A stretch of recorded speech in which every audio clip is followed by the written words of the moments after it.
This is The Red Line, where we interview three geopolitical experts on one big issue shaping the news both here and overseas.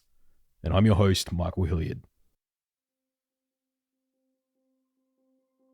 It's always bewildered me how fast progress can be. It took us 1900 years to go from bronze to iron, but only 66 short years to go from man's first flight to man walking on the moon. And as much as we may think the pace has slowed down, it has done the opposite. Everything with our technology is getting faster, more accurate, and cheaper, and nowhere is this more evident than in space. With every space technology, there was a military purpose originally behind it. The rockets that we built to travel to the moon were originally made to carry world-ending warheads. GPS was originally used to track submarines and hunt them down, but now helps me find the nearest convenience store at 2 a.m. So if we're seeing all of this progress, like imaging and satellite communications, how much progress has the government made in the field of space warfare? The answer is a lot, and all sides are now playing a game with even higher stakes. With nuclear weapons, kinetic missiles, kamikaze satellites, and EMPs all up there, space has become more militarized than ever before, with more players involved than ever before. But to take us through the most complicated of the 21st century battlefields, we turn to our first guest. Part 1.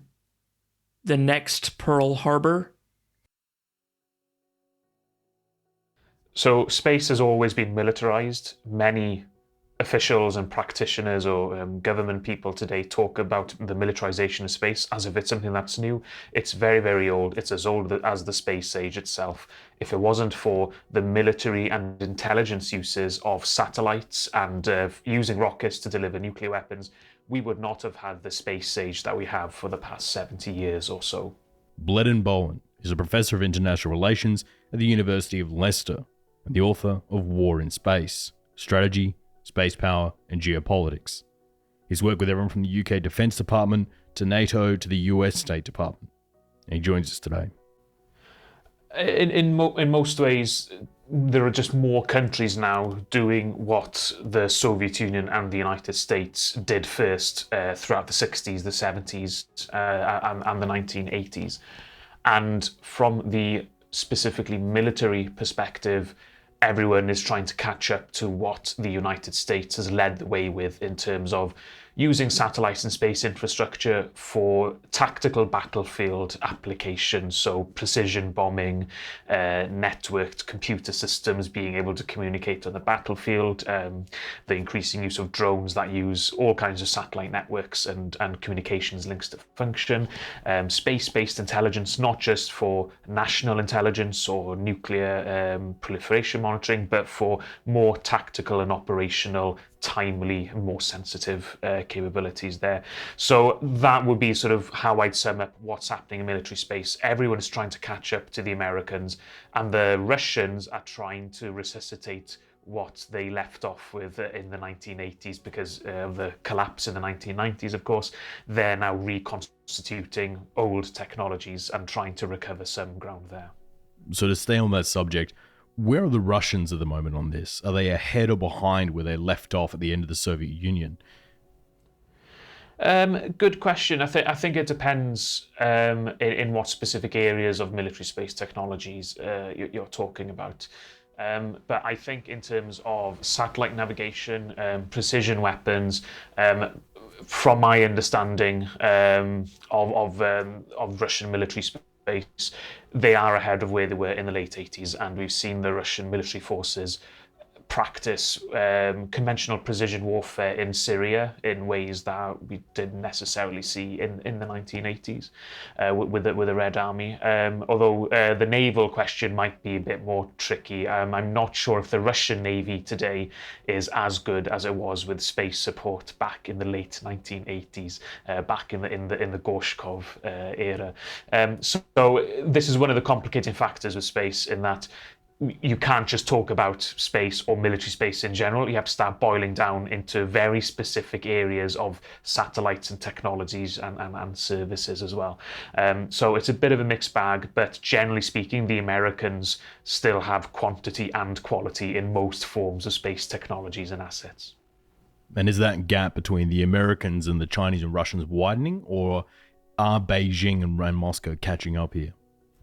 I think it's fair to say that the Chinese are definitely catching up quicker than perhaps what the Americans are pulling away with. I mean, the Americans, they have military space systems that are many generations in right now, and they're quite well developed and well networked as well. The 1991 Gulf War for the United States was really formative, not in terms of demonstrating the battlefield use of space systems, but in showing how badly organized the infrastructure was in getting the right data and the right space services to the right people, and getting the right people in the various organizations and agencies to do with space systems and space support to talk to each other and share the right information. And the Americans have been perfecting and improving that for the past 30 years or so. China today really is, they've been launching a lot of satellites, as any look at launch statistics will tell you. And they are running really to try and catch up in terms of the number of assets. And they are very firmly number 2 now in terms of the number of satellites that are in Earth orbit that are registered to the Chinese state or companies or Chinese companies. So they are catching up, but a lot of their new technology is, of course, first generation for them. They've probably been learning from American experiences in whatever information they've been able to get their hands on, or just learning from what's published in open source materials as well. But it's a learning curve for them as well. So they're getting the technology up, but it's first generation, and it's following 40 years of high technology investments in the Chinese sort of high technology defense sectors as well, which really took off in the mid 1990s, especially after the Taiwan crisis of 1996. A lot of weapons in space have been looked at as having the potential as a first strike weapon. How could they be used in this capacity? So I write about the space Pearl Harbor scenario in my book, actually, in War in Space, which came out last year. And even though they do have some potential as a first strike weapon, they could always not be used in a first strike capacity. There can be motives for withholding attacks on space systems, whether in space or on the ground, so attacking satellite ground stations, for example. They can be held in reserve until a later point in the campaign, or a more sensitive time of terrestrial operations has happened, rather than doing a massive all-out strike. So there are still lots of questions really around what on earth is a space Pearl Harbor and what does it actually look like. There's a lot of satellites that the Americans have in space, lots of different systems. And in terms of how bad an episode of space warfare could be, it very much depends on what is struck, when, and how much is destroyed, and how much of the actions are going to generate a large cloud of debris that would then threaten other satellites. And not all important satellites share the same kind of flight paths and orbital altitudes as well. So there's a lot of variables that come into play here. So in good academic fashion, it depends is the answer to that question. Now, the GPS is, of course, something that a lot of people latch onto, and it's one of the most familiar satellite systems that we have. We all use it every day in our smartphones and countless other infrastructure applications, like in the financial systems and logistics. So if it all went dark, if it all went quiet, whether it's because the Chinese have launched 60-odd kinetic interceptor missiles to take them all out and blow them all up all at the same time, which would be quite a remarkable feat and very difficult to do, or they manage to infiltrate the computer systems of the virus and it just switches off, pull the plug. That would be a very, very bad day for the US military if it all goes off. Now, the feasibility of that is another question, so we have to bear in mind that that's not necessarily an easy thing to pull off. Now, no doubt the Americans do have plans to mitigate this. They know that GPS is definitely a worthy target if you're fighting the US military. But even in the system designs of GPS, there was extensive work being carried out to make it harder to jam the communications for military uses of GPS, but also to harden cybersecurity issues in later years as well. Now, in terms of the civilian uses, there might actually be more alternatives for the civilian user. So if you just want to get sat-nav in your car and drive somewhere, or shipping industry might still need it for autonomous docking at ports or precise docking. There are other systems to GPS now available or just coming online now. So there's Galileo, the European equivalent. There's the Chinese one, Beidou, and the Russian GLONASS. And more and more civilian chipsets for navigation packages are communicating with 2 or more of those navigation systems at all times. And in terms of the financial system that relies on GPS, if they haven't already started putting together alternatives for timekeeping, because financial transactions require a universal time, which is currently provided and verified by the atomic clocks on the GPS constellation. If they don't have a good alternative for that, then we are asking for trouble, because the threat to GPS is not just human-made. There could be a massive solar storm which could wreak havoc with all sorts of satellites. So we need alternatives, even on sort of environmental grounds, really. So there can be mitigations in place for wider civilian uses of navigation satellites, especially when more of these systems are coming online for the civilian economy to use. One of the big recent developments in this field was the creation of a dedicated space force by the Trump administration. Has this had much of an impact on this field, though? It was very interesting to see Donald Trump jump on this when it happened back in 2018, I think, when it was first sort of jumped on by the Trump administration. And what this has amounted to so far really is rearranging the deck chairs in the Pentagon, really. The Space Force is not really doing anything substantively new. It's changing the uniforms of the people who are formerly in the US Air Force, who are doing, who are operating the United States military space infrastructure. So in terms of capabilities, there's nothing massively new here. The Space Force is continuing the work of what was once the major part of the US Air Force. Now, they're still part of the Department of the Air Force. They are semi-autonomous, a bit like the Marine Corps is with the US Navy. So what would be interesting to see in the years to come is what new culture might develop with the Space Force, because the Space Force, the US Air Force's space components were always fighting air-mindedness, as they called it, in the Air Force. Now they don't really have that internal fight, but that fight is now external, but happening at the same time as the other US services for resources as well. So it'll be interesting to see what sort of decisions might come out as a result of that change in culture. Will the space pathway in the Department of Defense be more prestigious and recognized as a result? Perhaps. Also, there is a potential for changes in acquisitions. So how does the Pentagon actually acquire new technologies or new systems in military space? And changing the departments might change the relationships between lobbyists in Congress and the military-industrial complex and the companies and the contractors that actually get the government money to build weapons and equipment and computers for the military. So that might change, although I'm not seeing many indications that there has been a revolution on the equipment acquisitions front, but that could be another potential area for change. A lot of the talk around this subject, even going back to the 1980s, was around using lasers to either push enemy satellites off course or help clean up some of the thousands of bits of debris up there by bringing them back down to Earth. How significant do you think lasers will be to this theatre going forward? That's a good question. It was a concept that I researched a bit in terms of the sort of political and strategic possibilities and consequences of it in my very first academic article, actually.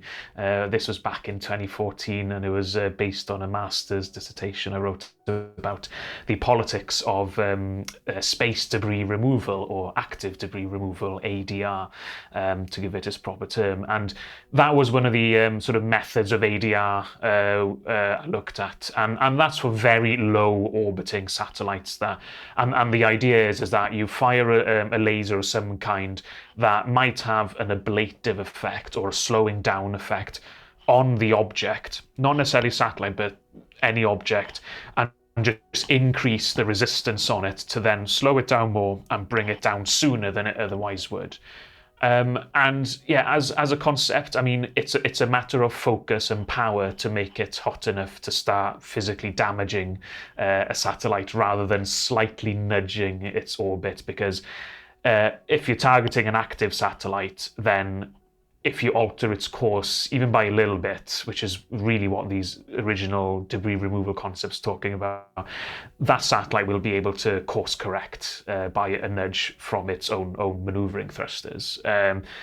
So I'm skeptical as to whether that really has weapons potential, but we know that there are some instances of lasers being used to dazzle the optics of spy satellites, for example. So it's not to zap and blow up a satellite, but it's to interfere with the optics, in the same way that some idiots point lasers into pilots landing aircraft. It's just to temporarily dazzle and just make things harder to see over a target area on the ground. So that really is where lasers are most useful at the moment in terms of what we could call space warfare, or if it's not something that causes permanent damage, then it could just be part of the cat and mouse game of intelligence agencies. So there is always potential for lasers to improve, but it's a matter of efficiency and focusing as well, especially if you've got ground-based lasers which have to fight through the atmosphere, which distorts lasers. The problem with space-based lasers is that you need to have a power plant on the laser emitter in orbit, and it's still, despite the remarkable advances in reusable rocket technology with SpaceX, it's still very expensive to put things in space. And also, when you put weapons in space, you can't really maintain them. You can't really easily send people or machines to inspect them easily or cheaply like you could with something based on the ground. So if you can't maintain them that often, it raises questions as to whether something has been deployed for 10 years and you want to fire the weapon, how confident are you it's going to work tomorrow? So there are questions with logistical concerns in space.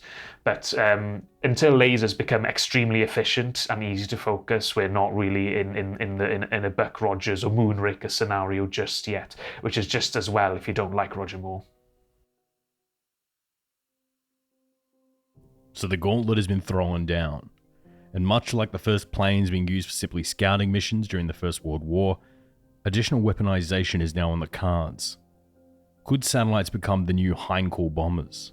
Could this technology that allows us to use our phones and GPS and banks be the newest theatre of war? Well, for that, we turn to our second guest. Part 2. Nowhere Left to Hide.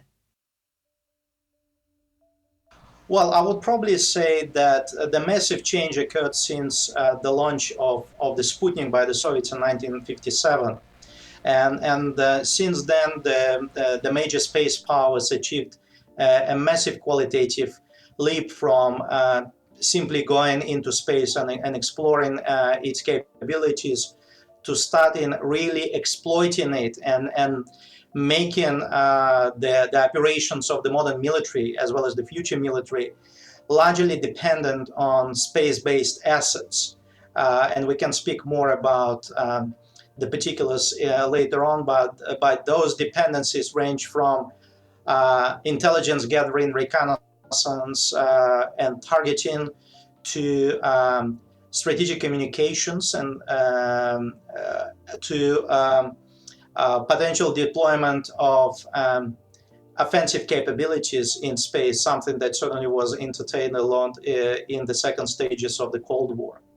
Alexei Muravyov is the Associate Professor of National Security and Strategic Studies at Curtin University, as well as the Director of the Strategic Flashlight Forum.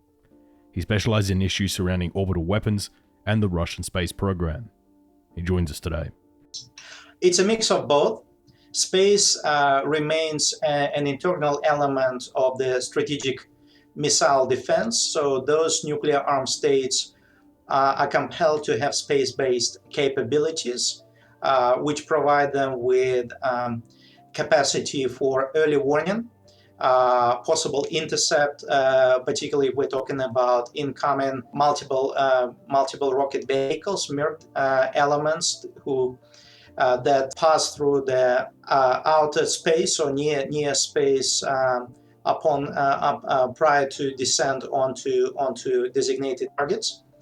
And certainly in the future, we would certainly be talking about capacity to neutralize somebody else's or adversarial space-based assets, to deny them the usage of space. Equally, these days, the invent of high-precision weaponry is very much associated with space-based guidance and targeting capabilities, without which those high-precision weapons would lose their effectiveness and accuracy to a considerable degree. So does space pose a weakness to the US arsenal here?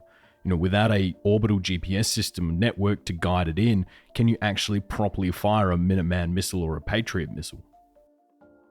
Not so much the Patriot missile, but I was certainly talking about cruise missiles, whether they're land-based, whether they're air-launched, or whether they're seaborne launched missiles. The so-called smart bombs, any missiles with a guidance, particularly if they're launched from a warship or a combat aircraft, they're more likely to depend on space-based surveillance and targeting assets, whether it's GPS or Russian version of GLONASS or European Galileo or similar system.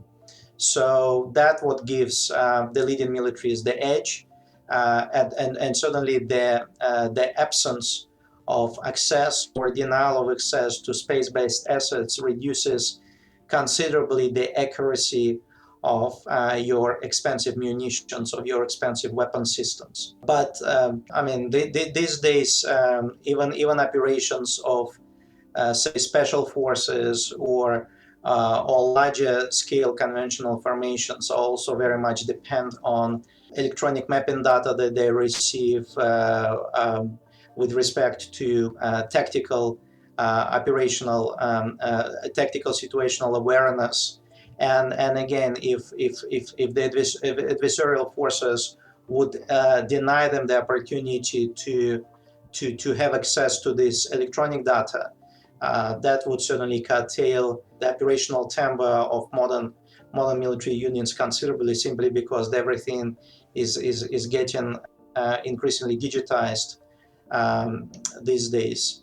Plus, we also need to remember the use of space for high-speed internet and as a form of communication, whether it's for civilian or military use.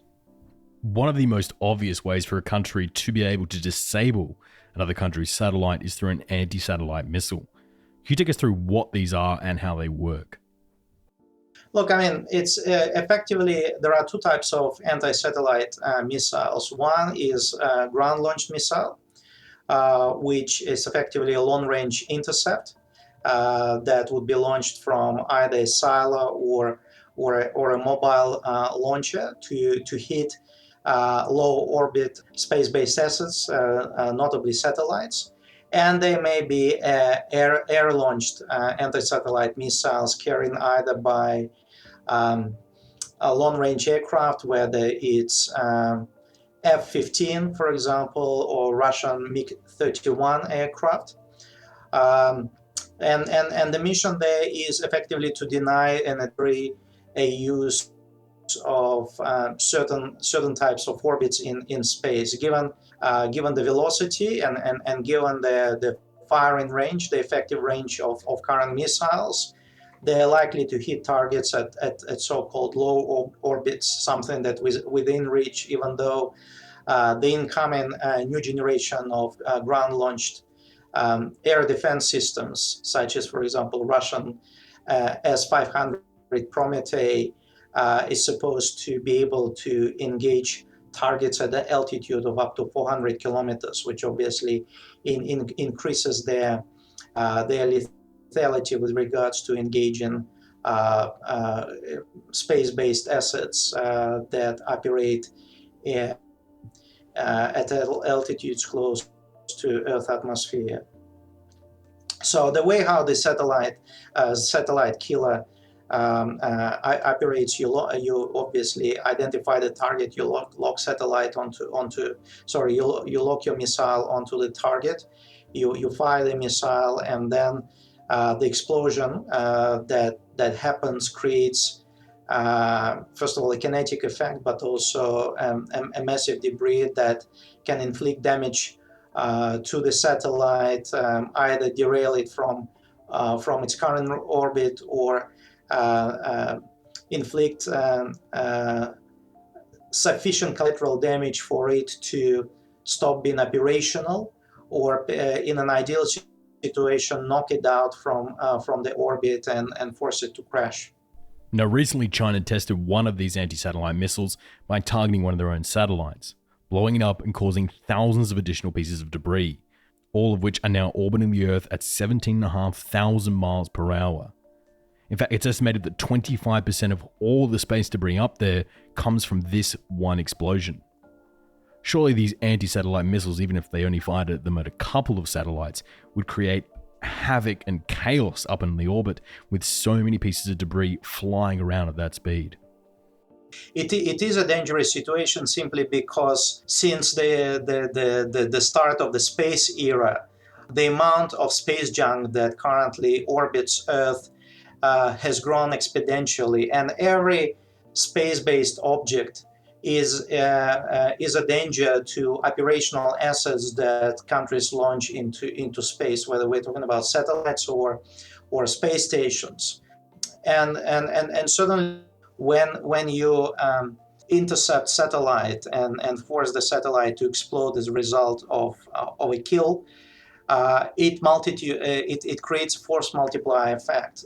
First of all, the physics of the explosion in orbit can create some problems for the orbits, operational orbits of not only the target satellite, but perhaps whatever is nearby, depending on the size of the explosion. Secondly, the debris that the kill creates certainly further pollutes operational orbits, and orbits in space are not endless. There are a relatively limited number of orbits of various altitudes which can be utilized for the operations of space-based assets. So an uncontrolled explosion in space can effectively send debris in a variety of ways. They can effectively hit operational satellites, penetrate the shields, because obviously we're not talking about some sort of futuristic force shield. Satellite space stations are fairly delicate and fairly susceptible to external as well as internal pressures, and can be damaged in a variety of ways. Explosions in space can also cause some problems with communications.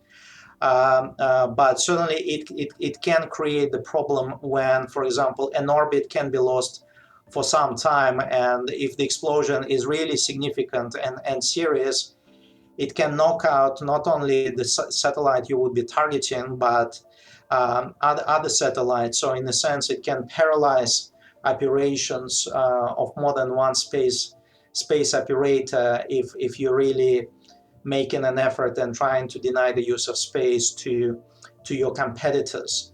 And that also triggered the discussion at the times of the Cold War, when both the Soviet Union and the United States were entertaining the idea of detonating nuclear devices in space. And in fact, there were a couple of nuclear tests that were carried out in the near Earth atmosphere. And that, first of all, created immediate environmental impact by damaging the ozone layer, but certainly it raised both Space Force awareness of what sort of real damage an unconventional device can cause in space. So they quickly realized that if they want to continue to operate in space, they should restrain the use of offensive military power in space, just for the sake of not just denying the use of space to your adversary, but also ensuring that you can continue to use space and you're not going to effectively kill your own space program by trying to test something really massive or fancy in space. Is there any actual way to clean up all this space debris, or is it simply too hard to catch these thousands of pieces of metal all flying at frankly immense speeds? Look, I mean, as far as my understanding is concerned, I don't think we have a technology that would allow us to go and clean this debris, because they're not just hanging out there. They're circling, and they're circling at pretty high speed. So it's not just a matter of going and try to catch them the way how you would catch butterflies. Plus the sheer cost of such operation.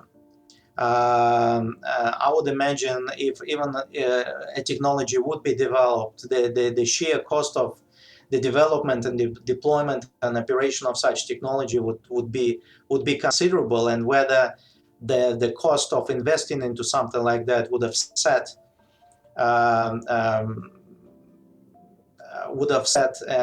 the chances of not having any recovery from the investment. I think it's still something debatable. So one of the most effective ways how to get rid of space junk is to ensure that it ends up being burned in the Earth atmosphere, and if there are pieces that would not be consumed by the flames when they would be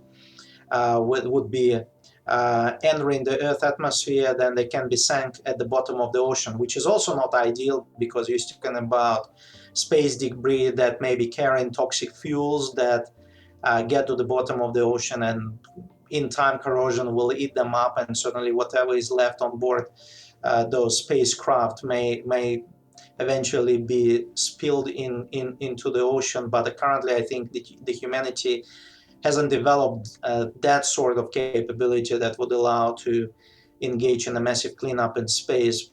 But currently we're trying to mitigate it, and I know that space tracking facilities across the globe spend a lot of time monitoring space junk. So any object that is flying into space, whether it's controllably or uncontrollably, gets a serial number, gets recorded in the files or in the database of space-based assets, and all of that is controlled when you monitor your own activities in space, when you monitor somebody else's activities in space, where you effectively participate in space launches, where you are responsible for flying your space station. But the problem of space junk is not just about the pollution of the atmosphere and the pollution of space routes of communications, if you want to call them that. It also adds to the complexity of monitoring adversarial activities in space, because proliferation of space junk on one hand poses challenges to the user or the enabler of space. On the other hand, allows them to or create attempts to hide behind space junk to ensure that their satellites or their space-based activities remain undetected. And that, I'm not saying this is an established practice, but this is something perhaps space powers may be exploring in not so distant future as a form of space tactic. We're going to talk a little bit about nuclear weapons in space a bit later, but for now, can you take us through kinetic weapons, how they work, and who's using them? Well, there's been a lot of speculation that during the Cold War, for example, the Soviets deployed satellites that carried nuclear-armed munitions that were targeting assets of the Soviet adversaries on the face of the planet.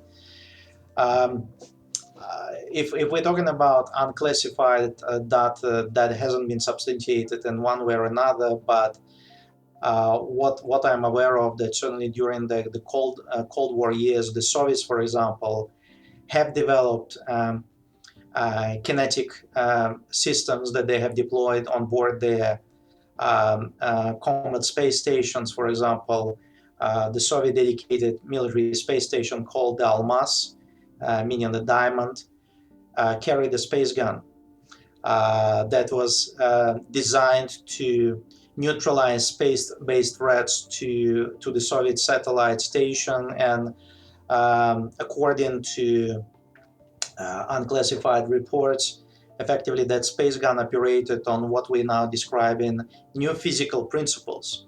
So it wasn't necessarily a laser weapon, but it was certainly not something that you would use normally on the battlefield on the face of this planet, because obviously space is driven by different laws of physics. The way how projectiles fly in space is different from the way how they fly in the Earth atmosphere. So different type of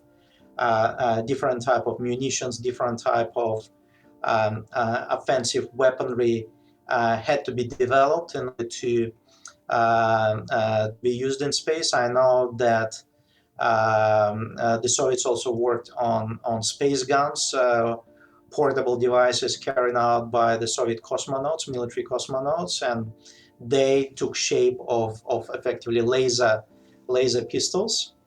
But that's more of exotic prototypes that weren't really that were tested, but never really had an opportunity to be combat proven.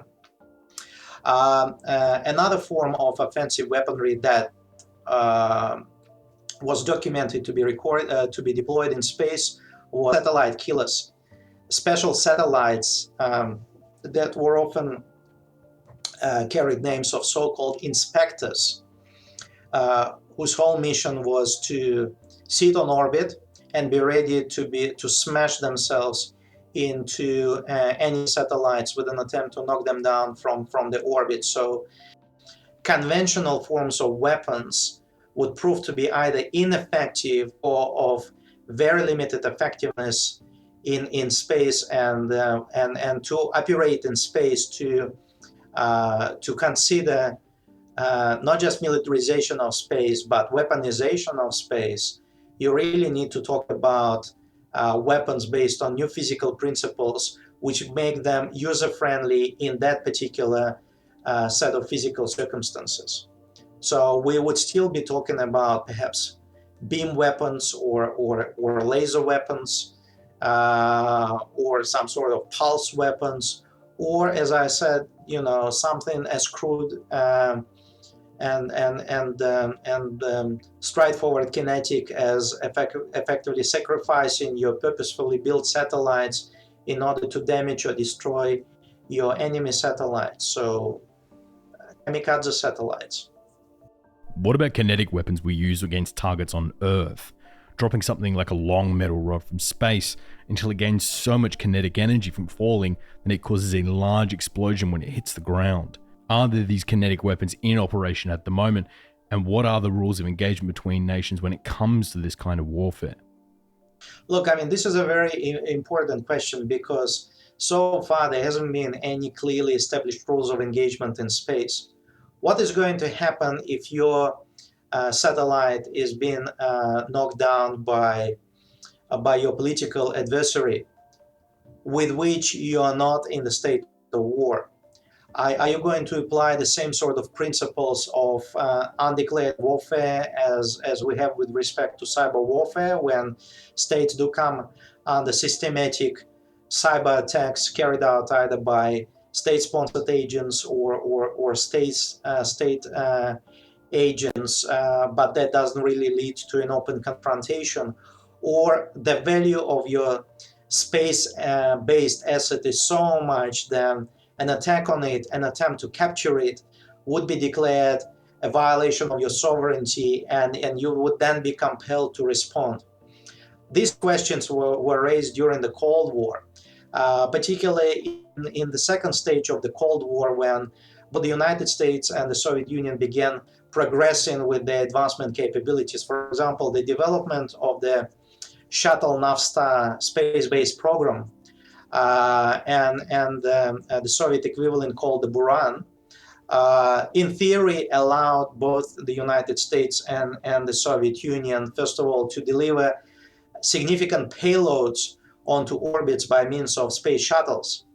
But also in theory, these space shuttles could have been used to capture enemy satellites, even the size of small space stations. So what would you do if an enemy shuttle would approach your space station and was trying to effectively extract it from the orbit, bring it down to Earth, and by that gain access to your highly sensitive technology that you would use to develop and deploy your space-based asset? That would obviously give your political adversary not only competitive edge by effectively having access to your highly sensitive technology, but also a political edge by demonstrating who is the ruler of space. So I don't think to date there is a universal agreement on what to do, and more importantly, what not to do in space, apart from an agreement reached by the United States and then the former predecessor of Russia, the Soviet Union, on prohibition of nuclear testing in space. But with regards to first strike capability, well, it's a matter for individual nations to determine whether the first strike in space would not lead to an escalation of tensions and an opening of hostilities down on Earth, because the militarization of space right from the start was directly linked to strategic nuclear deterrent of both the superpowers of that time, the United States and the Soviet Union, and these days it's still very much linked with respect to major military powers to their strategic nuclear deterrence. So if you execute an offensive military operation in space, would this be regarded as a form of unconventional attack or equivalent of it to an unconventional attack on the face of this planet? And then the victim of this attack would be compelled to respond. And how this victim is going to respond? By asymmetric response, by trying to hit another space-based asset of your adversary, or they will try to come up with an alternative response by escalating the situation on the ground, or by hitting adversary by means of, for example, a large-scale cyber offensive campaign, or by other means. So in the absence of clear rules of engagement, it's really hard to, first of all, predict the state behavior, but also determine what the state can actually do. I think that we can assume that both the United States and Russia have at least retained some of the offensive capabilities they have developed for themselves during the Cold War days, or certainly can reactivate, unless they have already done so, of these capabilities in support of their current operations, including the deterrent operations against one another. But to be more precise about what each state can do, well, it's a bit hard to say. Speaking of Russia's, for example, a new line of space-based capabilities that were revealed or declassified in some form in recent years, I mentioned the incoming strategic level surface-to-air missile system S-500 Prometei. But a few years ago, Russia revealed that it has now deployed a new line of its combat lasers called Peresvet. And these laser systems, the development of which was initially announced by Russia's President Vladimir Putin back in 2018, effectively designed to, according to unclassified reports, neutralize, in brackets, the operations of enemy reconnaissance satellites, because these ground-based laser systems are supposed to provide some sort of a shield to Russian mobile intercontinental ballistic missiles launches. So whenever these mobile missile systems are on deployment, they constantly get tracked by US and other foreign satellites, and effectively the purpose of this periscope laser system is to blind enemy satellites, or perhaps inflict more serious damage to them, in order for them to not being able to carry out with their reconnaissance and intelligence gathering operations. So that's a demonstration of what the Russians can do from the face of this planet: either intercept satellites by means of deploying new line of strategic airspace defense, which now extends into near space, or by effectively deploying lasers. The space race was once a game just between the US and the USSR, with space being prohibitively expensive for most nations. These days, though, the space field is wide open, with everyone from Iran to India to the EU all getting involved in this new theatre. What does it mean for geopolitics? What will the new geopolitical race in low Earth orbit mean for the geopolitics here on the ground? Well, to talk more about that, we turn to our final guest. Part 3. Death from Above. I would characterize the geopolitics of space today as one that's undergoing immense transition, with numerous actors, both at the state level, at the commercial level, and probably in the next few years, we're probably going to see increasingly non-state actor use of space as well in the political sphere. So everything's to play for, and especially in the West, I would argue, not enough politicians are taking it as seriously as they should. John B. Sheldon is a senior advisor to the Space Policy Unit at the Policy Exchange think tank in London, as well as the former professor of space and cybersecurity at the School of Advanced Air and Space Studies. John has worked with various governments from all across the spectrum, advising on space security. He joins us today. Yeah, I mean, in a number of ways, if you live in a highly developed society, which isn't just the West these days, it's pretty much all over the world, in many countries. I live in the United Arab Emirates, that's one of them.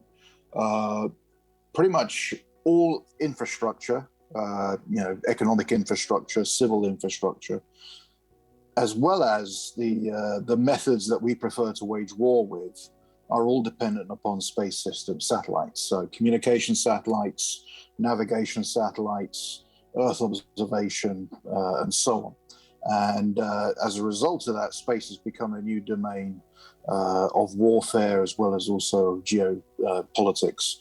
So you now have land, sea, air, cyberspace, and space.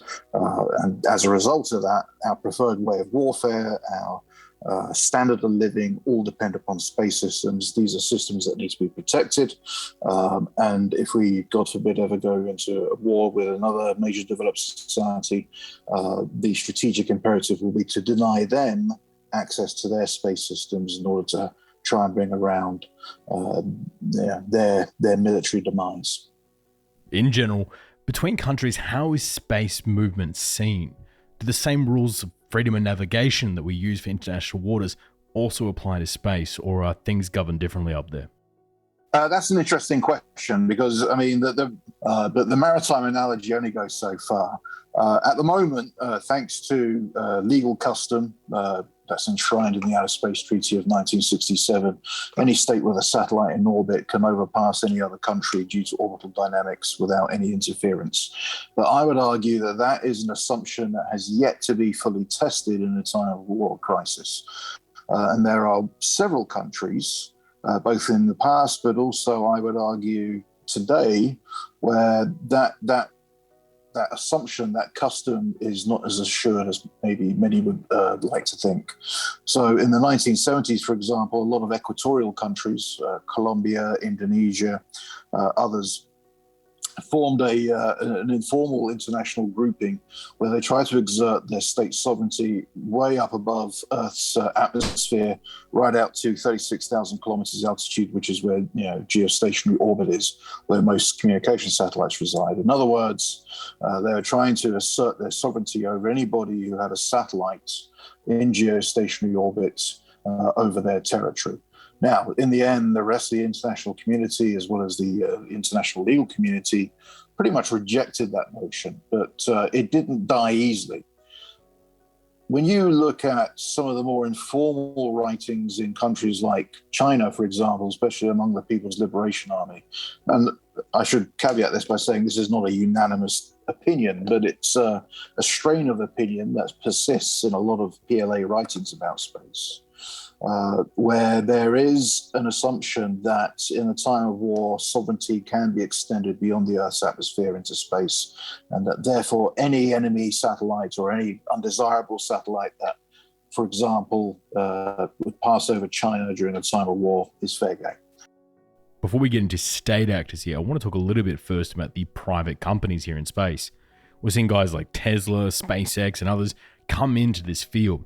And if they were to cause massive damage or attack another satellite, who would get the blame for that? Is there any precedent set for how companies should act in space? Yeah, that's an interesting question. And again, there's a lot of legal verbiage about these issues. But again, I would argue that in extremis, they're yet to be tested in an actual court of law and in the real world events. So all companies in space, as a corporate entity, they're registered in one country or another, and they're therefore subject to the laws of that country where they're registered. So, for example, SpaceX is an American